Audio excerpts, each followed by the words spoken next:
My dear cute mothers, welcome back to our channel. Cute mothers అని ఎందుకన్నానంటే Dasara holidays వచ్చాయి పిల్లలకి.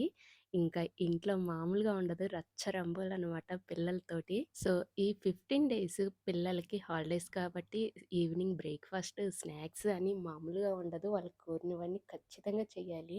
సో అందులోనే ఒక స్నాక్ రెసిపీ అన్నమాట. పిల్లలు అప్పటికప్పుడు స్వీట్ అడిగిన, కొత్తగా డిఫరెంట్గా చేయమని అడిగిన ఈ రెసిపీని స్టార్ట్ చేసేయండి. దీనికోసం ఏవేవో కావాల్సిన అవసరం లేదు. ఇంట్లో కప్పు గోధుమ పిండి ఉంటే చాలన్నమాట. ఎంతో క్యూట్ రోజెస్ రెడీ అయిపోతాయి. జ్యూసీగా, క్రంచీగా, అసలు చెప్పనవసరం లేదు. తిన్నారంటే మీరే మళ్ళీ మళ్ళీ చేస్తారు. అంత క్యూట్‌గా ఉంటాయి. అంత టేస్టీగా ఉంటాయి. సో ఎలా చేయాలో ఈ వీడియోలో చూసేయండి. ఫస్ట్ కప్ గోధుమ పిండి తీసుకోండి. నేను ఈ కప్‌తో తీసుకుంటున్నాను. ఇప్పుడు దీంట్లో కొంచెం పించ్ ఆఫ్ సాల్ట్ అనమాట. ఆ క్లిప్ మిస్ అయిపోయింది. ఇప్పుడు 1 స్పూన్ నెయ్యేసుకోండి. నెయ్యేసుకున్న తర్వాత పిండి మొత్తాన్ని ఒకసారి కలపండి. ఎలా అంటే మనం పిసికితే ముద్ద చేతికి రావాలన్నమాట. అలా అన్నమాట. సో, ఇలా వస్తే సరిపోయిద్ది. ఇప్పుడు అలా వస్తే ఏంటంటే కొంచెం క్రంచీగా బావుండిద్ది. ఇప్పుడేంటంటే కొంచెం కొంచెం వాటర్ పోసుకుంటూ మన చపాతీ పిండి ఉండిద్ది గదా! పూరి పిండిలా కాకుండా చపాతీ పిండిలా అన్నమాట. అలా పిండి ముద్దని కలుపుకోండి. ఫైనల్‌గా ఇలా కలుపుకోవాలి. ఇప్పుడు దీన్ని ఏంటంటే మనము ఫ్లోర్ ఉండిద్ది గదా! ఫ్లోర్ క్లీన్ చేసుకొని ఇలా నేను చూపిస్తున్నట్టు కొంచెం బాగా ఇలా ప్రెస్ చేస్తూ ఒక 4, 5 మినిట్స్ ఇలా కలుపుకోవాలన్నమాట. ఇలా కలుపుకుంటే ఏంటంటే మనం రోజెస్ చేస్తాం కదా! అవేంటంటే మరీ వంగిపోకుండా చాలా కొంచెం స్ట్రాంగ్‌గా అలా ఉంటాయన్నమాట. పిండి చాలా సాఫ్ట్‌గా అయ్యిద్ది ఇలా కలుపుకోవడం వల్ల. మనం చపాతీ పిండిని కలిపి అలా మూత పెట్టేస్తాం. బట్ ఏంటంటే ఇలా కొంచెం ఇలా చేత్తో ప్రెస్ చేసినప్పుడు చాలా కొంచెం క్రిస్పీగా అలా వచ్చిద్దనమాట. ఇప్పుడు ఇలా ముద్ద చేసుకున్న తర్వాత ఆయిల్ అప్లై చేసి మూత పెట్టేసేయండి.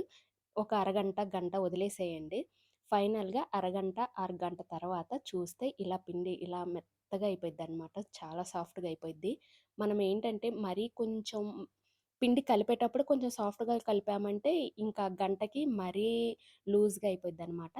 సో, అందుకని నేను చెప్పినట్టు కలుపుకోండి. ఇప్పుడు ఫ్లోర్ మీద కొంచెం పిండేసి మనం చపాతీ ఎలా అయితే చేసుకుంటామో సేమ్ అన్నమాట అలానే చేసుకోండి. మరీ పల్చగా కాకుండా చేసుకోండి. ఎందుకంటే మరీ పల్చగా చేస్తే ఏంటంటే మనం రోజెస్ గులాబీలు చేసేటప్పుడు ఏంటంటే సరిగ్గా రాదనమాట. మనం ఆ షేప్ చేసేటప్పుడు ఏంటంటే పువ్వులు, రెక్కలుంటాయి కదా! అవి వంగిపోయినట్టు ఉంటాయి. పిండికి అతుక్కుంటాయన్నమాట. సో, అందుకని ఏంటంటే కొంచెం మందంగా చేసుకోండి. ఇలా మందంగా చేసుకున్న తర్వాత నైఫ్ తోటి మనకి ఈ సైజులో నేను చూపిస్తున్నట్టు కట్ చేసుకోండి. ఇలా అన్నమాట.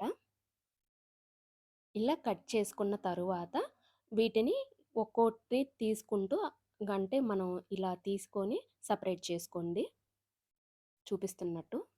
ఇలా సెపరేట్ చేసుకున్న తర్వాత ఇవన్నీ పక్కన పెట్టేసుకోండి. ఇప్పుడు నేను రోజెస్ ఎలా చేస్తానో దీంట్లో చూసేయండి. ఇప్పుడు ఇలా లేయర్ తీసుకున్నాం కదా! దాన్ని మధ్యలోకి ఇలా మడవండి. ఇలా మడిచిన తర్వాత అక్కడ కార్నర్స్, మిడిల్ ఇలా ఉండిద్ది కదా! అది హ్యాండ్ తోటి ఇలా ప్రెస్ చేయండి. ప్రెస్ చేసిన తర్వాత ఒక నైఫ్ తీసుకొని మొత్తం కాకుండా నేను చూపిస్తున్నట్టు ఎడ్జ్‌లో ఇలా కట్ చేసుకోండి.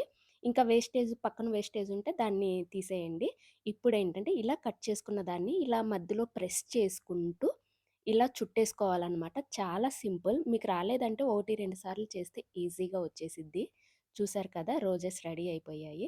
సో, ఇదన్నమాట. అన్నీ ఇంకా మిగతాయి కూడా ఇలానే చేసేసుకోవాలి. ఇలా ప్రెస్ చేస్తే ఆ పూలేంటంటే ఆటోమేటిక్‌గా అయ్యే వచ్చేస్తాయన్నమాట. ఒకసారి ట్రై చేయండి. ఖచ్చితంగా వస్తాయి మీకు రోజెస్. ఇప్పుడు రెడీ చేసుకున్న రోజెస్‌ని ఒక ప్లేట్‌లోకి తీసుకొని పక్కన పెట్టేసుకోండి. మిగతావి కూడా అంతే. ఇందాక సేమ్ చూపిచ్చాను కదా! మిడిల్‌కి మడిచి నైఫ్ తోటి ఇలా చిన్నగా కట్ చేసుకోండి. మరీ మొత్తం కట్ చేస్తే ఏంటంటే విరిగిపోయిద్దనమాట. పిండి కట్ అయిపోయిద్ది మధ్యలో. అలా కాకుండా ఇలా చేసుకోండి. ఇప్పుడేంటంటే ఇలా ఇంకో షేప్ చూపిస్తున్నాను. ఇలా నేను చేస్తున్నట్టు చూసారు కదా! ఇలా చేస్తే ఏంటంటే డబుల్ రోజెస్ ఒస్తాయన్నమాట. పైన, కింద అలా అన్నమాట. సో, చూసారు కదా! అదొక షేపు, ఇదొక షేప్ అన్నమాట. మీకు ఏది నచ్చితే అది చేసుకోవచ్చు. సో, ఇలా చేసుకున్న పిండి మొత్తాన్ని ప్లేట్‌లోకి ఏసుకోండి. ఇంకా సేమ్ మిగతావి మీకు పిండి ఉంది కదా! ఆ పిండి మీకు ఎన్ని రోజెస్ అయితే అవుతాయో అవన్నీ చేసేసుకోండి. ఫైనల్‌గా ఇంకా ఇవన్నీ ఒక ప్లేట్‌లోకి తీసేసి పక్కన పెట్టేసుకోండి. అన్నీ ఒకేలా చేసుకొని కొంచెం టైం పట్టిద్దనమాట ఈ ఫ్లవర్స్ చేసుకోవడానికి. కొంచెం ఓపిక తెచ్చుకొని చేసేయండి. చాలా అంటే చాలా బావుంటాయి. సో, ఫైనల్లీ నాకు కప్పుకైతే 15 వచ్చాయన్నమాట. 14 ఆర్ 15 వచ్చాయి. ఇప్పుడు వీటిని మనం డీప్ ఫ్రై చేసుకోవాలి. ఆయిలు మరీ వేడిగా కాకుండా మీడియంగా అన్నమాట ఉండాలి. గోరువెచ్చగా కాకుండా, మరీ హైగా కాకుండా మీడియంగా కాగితే సరిపోయిద్ది నూనె. సో, ఇప్పుడు ఒక్కోటొక్కోటి ఇలా గులాబీలన్నీ ఆయిల్‌లో ఏసేసుకోండి. అన్ని రోజెస్ ఒకేసారి వేయకండి. ఎందుకంటే అంటుకుపోతాయన్నమాట పిండి. అంటే పక్క రోజుకి, ఈ రోజుకి అంటుకున్నాయంటే షేప్ పాడైపోయిద్ది. ఇప్పుడేంటంటే ఒకేసారి ఇలా కింద నుంచి పైకి లేపకుండా ఇలా పైన ఆయిల్ పోసుకుంటూ ఒక 2 మినిట్స్ అన్నమాట మొత్తం అయ్యి ఫ్రై అయ్యేలాగా. ఎందుకంటే మనం కింద నుంచి గరిటెతో పెట్టామంటే రోజెస్ రెక్కలుంటాయి కదా! అవి విరిగిపోతాయి.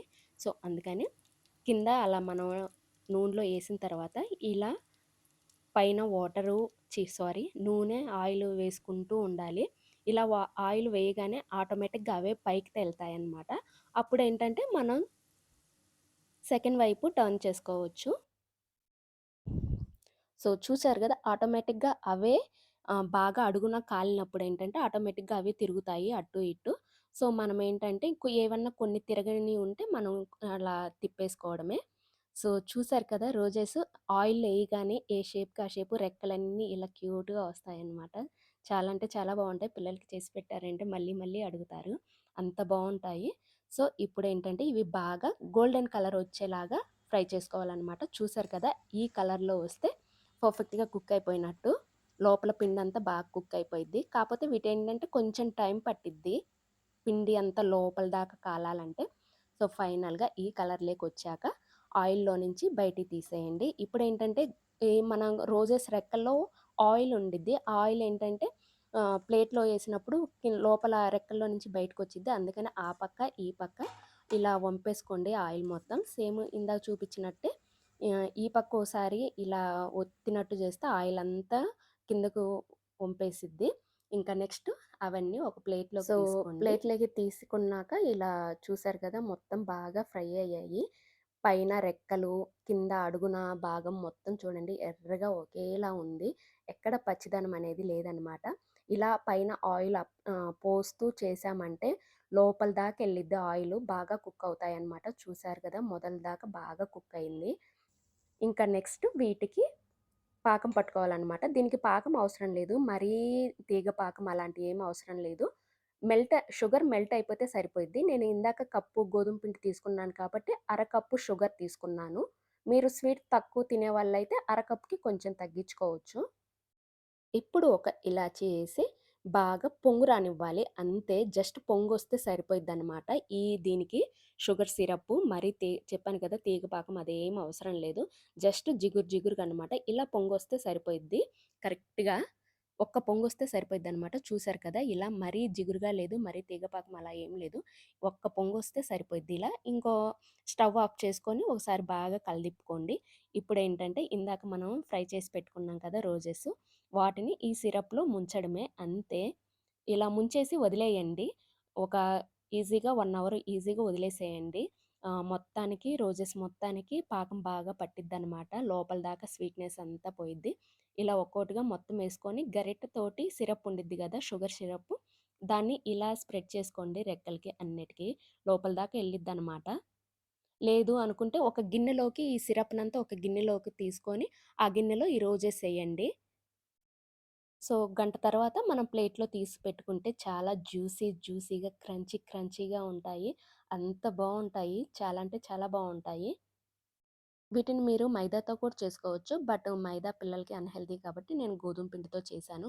మైదా అయితే ఇంకా మెత్తగా చాలా సాఫ్ట్‌గా వస్తాయన్నమాట. ఇంత క్రంచీగా అయితే రావు. సో, వీడియో గనుక నచ్చితే లైక్ చేయండి, షేర్ చేయండి, అలానే సబ్స్క్రైబ్ చేసుకోండి. ఒకసారి ట్రై చేసి ఎలా వచ్చిందో మీ ఫీడ్‌బ్యాక్ నాకు కింద కామెంట్ చేయండి. ఇక్కడ నేను లైట్‌గా కొబ్బరి పొడి చల్లాను కొంచెం బావుండిద్దని.